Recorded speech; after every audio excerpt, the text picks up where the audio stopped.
ఈరోజు కలిదిండి మండలం క్రైస్తవ సోదరుల ఆవేదనని ప్రవీణ్ గారి మర్డర్ విషయంలో ఆందోళన చెందుతున్నాం.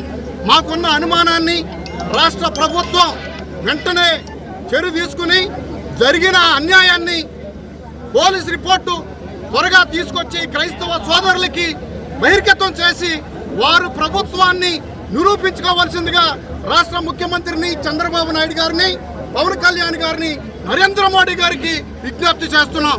ఈ రోజు అటువంటి పరిస్థితి తీసుకురాకపోతే రాబోయే రోజుల్లో పరిస్థితిని వారే మూల్యం చెల్లించాల్సిన స్థితిని ప్రభుత్వం తీసుకుంటుందని ఈ సభాముఖంగా తెలియజేస్తున్నాం. Thank you.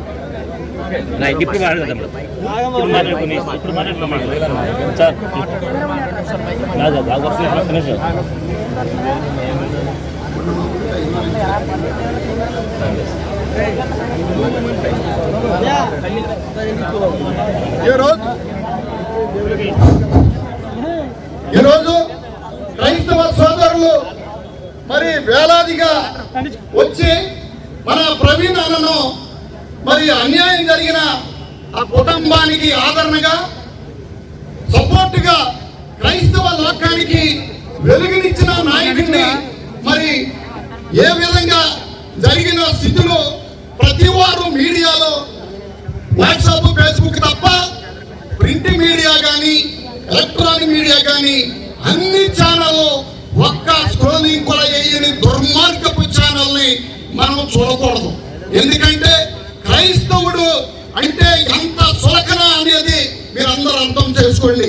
ఒక క్రైస్తవ బోధకుడు ఇంటర్నేషనల్ లెవెల్లో స్పీకర్, ఆయన దైవం కోసం, నీతి కోసం, మానవత్వాన్ని సాటే సేవకుడిగా ప్రయాణిస్తున్న నాయకుడిని మరి అంతం చేశారు.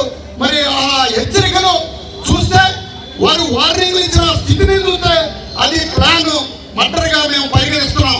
ఎందుకంటే ఈ చర్య ఎవరు చచ్చినా ప్రభుత్వం దాస్తే ప్రభుత్వమే నిజం, ప్రభుత్వం మీద బురద పడుతుందని తప్పక ఇది మొయ్యాల్సిన పరిస్థితి వస్తుందని మరి ప్రభుత్వానికి మేము సూచన చేస్తున్నాం.